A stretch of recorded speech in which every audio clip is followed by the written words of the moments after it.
entering into the infinite.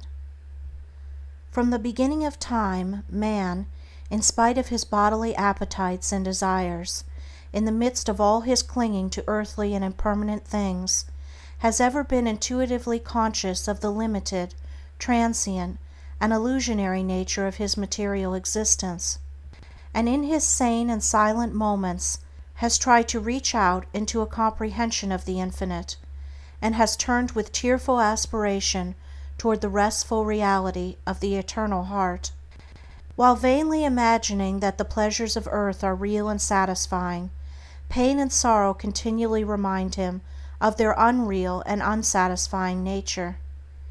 Ever striving to believe that complete satisfaction is to be found in material things, he is conscious of an inward and persistent revolt against this belief, which revolt is at once a refutation of his essential mortality and an imperishable proof that only in the immortal, the eternal, the infinite, can he find abiding satisfaction and unbroken peace. And here is the common ground of faith, here the root and spring of all religion, here the soul of brotherhood and the heart of love, that man is essentially and spiritually divine and eternal, and that, immersed in mortality and troubled with unrest, he is ever striving to enter into a consciousness of his real nature. The spirit of man is inseparable from the infinite, and can be satisfied with nothing short of the infinite, and the burden of pain will continue to weigh upon man's heart, and the shadows of sorrow to darken his pathway, until, ceasing from his wanderings in the dream world of matter, he comes back to his home in the reality of the eternal. As the smallest drop of water detached from the ocean contains all the qualities of the ocean, so man, detached in consciousness from the infinite, contains within him its likeness, and as the drop of water must, by the law of its nature, ultimately find its way back to the ocean and lose itself in its silent depths, so must man, by the unfailing law of his nature, at last return to his source and lose himself in the great ocean of the infinite. To re-become one with the infinite is the goal of man. To enter into perfect harmony with the eternal law is wisdom, love, and peace. But this divine state is, and must ever be, incomprehensible to the merely personal. Personality, separateness, selfishness are one and the same, and are the antithesis of wisdom and divinity. By the unqualified surrender of the personality, separateness and selfishness cease, and man enters into the possession of his divine heritage of immortality and infinity. Such surrender of the personality is regarded by the worldly and selfish mind as the most grievous of all calamities, the most irreparable loss, yet it is the one supreme and incomparable blessing, the only real and lasting gain.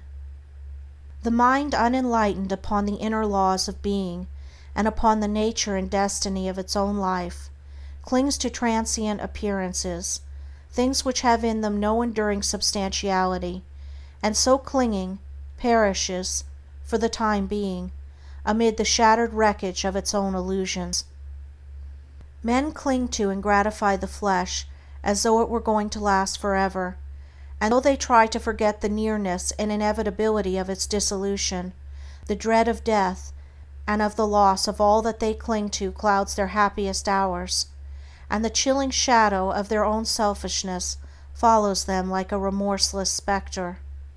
And with the accumulation of temporal comforts and luxuries, the divinity within men is drugged, and they sink deeper and deeper into materiality, into the perishable life of the senses, and where there is sufficient intellect, theories concerning the immortality of the flesh come to be regarded as infallible truths.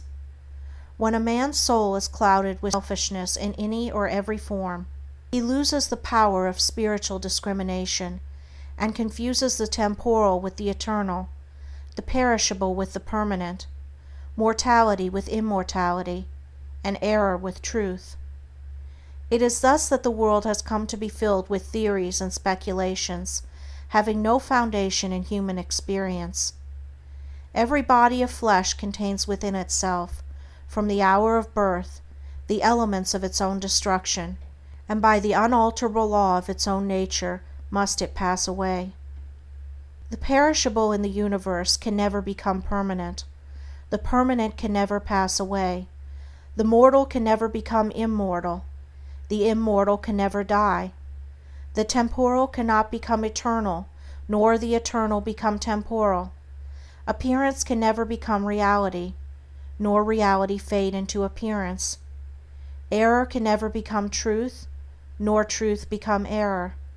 Man cannot immortalize the flesh, but by overcoming the flesh, by relinquishing all its inclinations, he can enter the region of immortality. God alone hath immortality, and only by realizing the God state of consciousness does man enter into immortality. All nature in its myriad forms of life is changeable, impermanent, unenduring. Only the informing principle of nature endures. Nature is many, and is marked by separation. The informing principle is one, and is marked by unity. By overcoming the senses and the selfishness within, which is the overcoming of nature, man emerges from a chrysalis of the personal and illusory, and wings himself into the glorious light of the impersonal, the region of universal truth, out of which all perishable forms come. Let men, therefore, practice self-denial. Let them conquer their animal inclinations. Let them refuse to be enslaved by luxury and pleasure. Let them practice virtue, and grow daily into higher and ever higher virtue, until at last they grow into the divine, and enter into both the practice and the comprehension of humility, meekness, forgiveness, compassion, and love, which practice and comprehension constitute divinity. Goodwill gives insight, and only he who has so conquered his personality that he has but one attitude of mind, that of goodwill, toward all creatures, is possessed of divine insight, and is capable of distinguishing the true from the false. The supremely good man is therefore the wise man, the divine man, the enlightened seer, the knower of the eternal.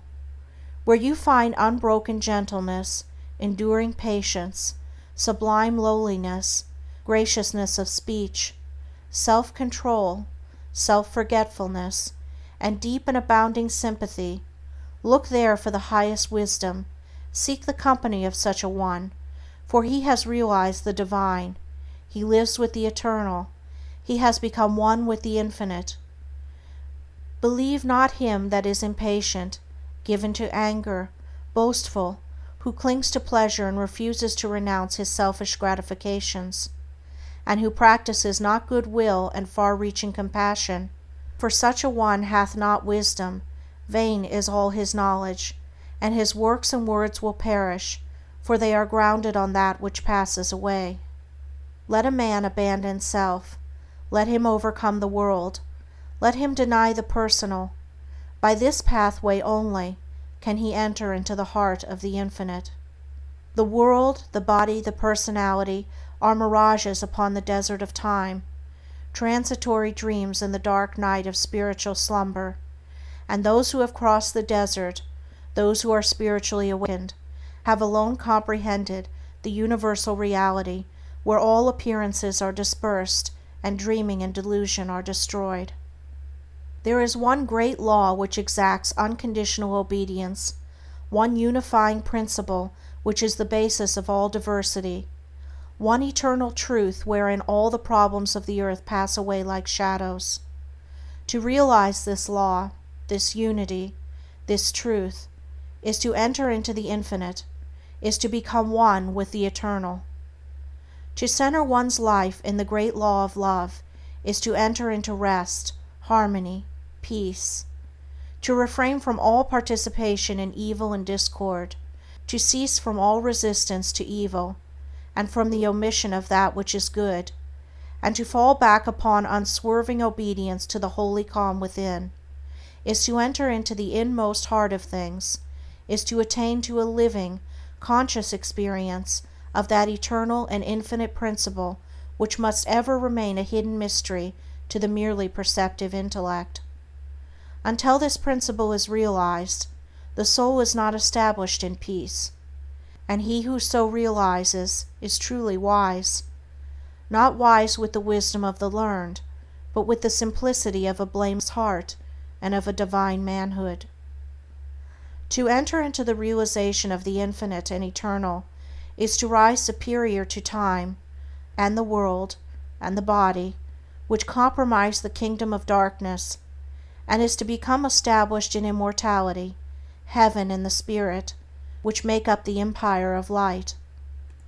Entering into the infinite is not a mere theory or sentiment. It is a vital experience, which is the result of assiduous practice in inward purification. When the body is no longer believed to be, even remotely, the real man, when all appetites and desires are thoroughly subdued and purified, when the emotions are rested and calm, and when the oscillation of the intellect ceases and perfect poise is secured, then, and not till then, does consciousness become one with the infinite. Not until then is childlike wisdom and profound peace secured. Men grow weary and gray over the dark problems of life, and finally pass away and leave them unsolved, because they cannot see their way out of the darkness of the personality, being too much engrossed in its limitations.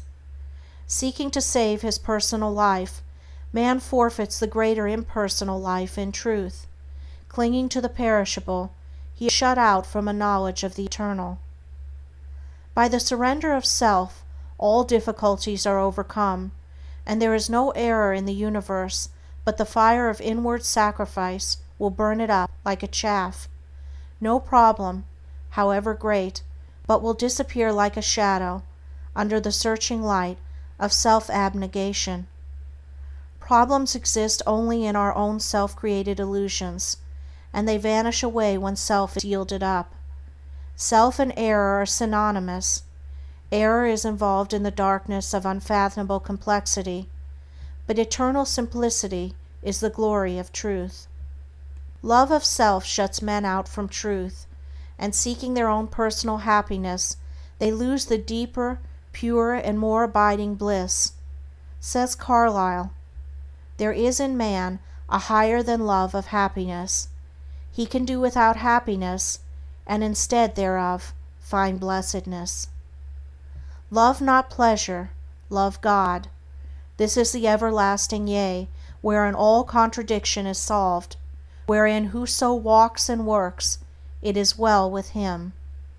He who has yielded up that self, that personality that men most love, and to which they cling with such fierce tenacity, has left behind him all perplexity, and has entered into a simplicity so profoundly simple as to be looked upon by the world, involved as it is in a network of error, as foolishness.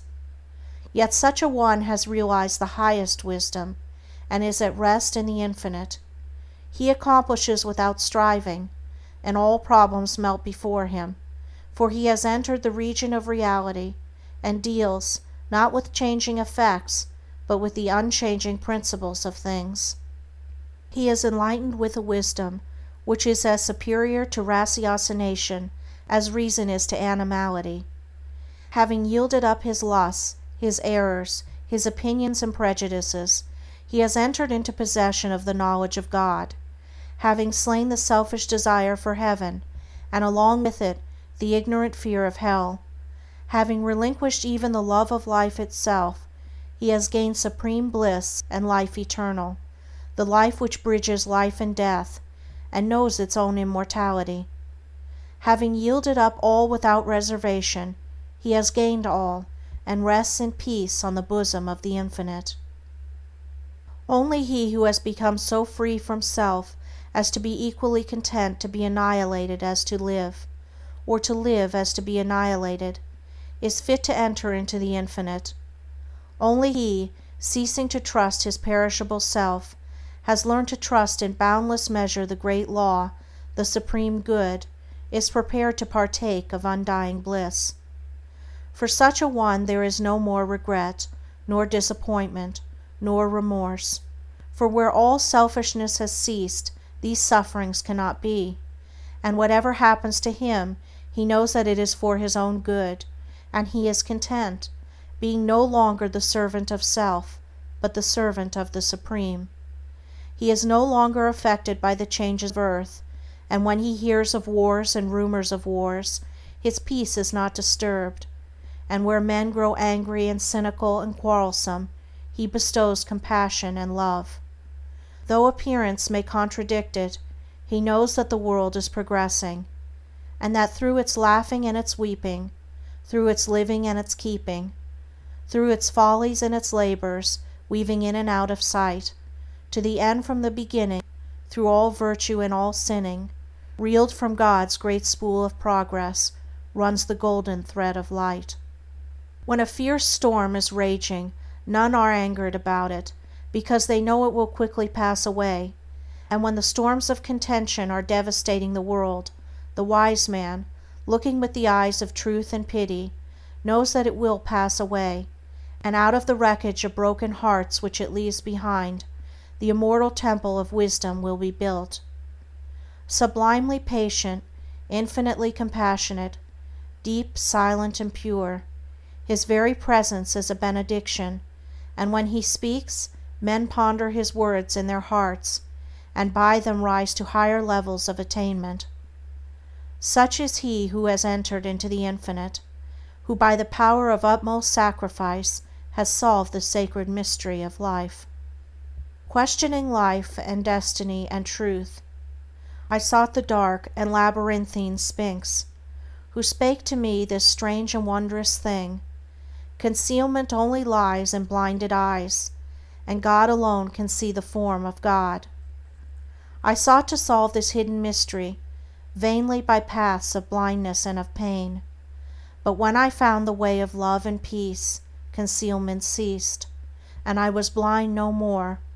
Then I saw God, e'en with the eyes of God.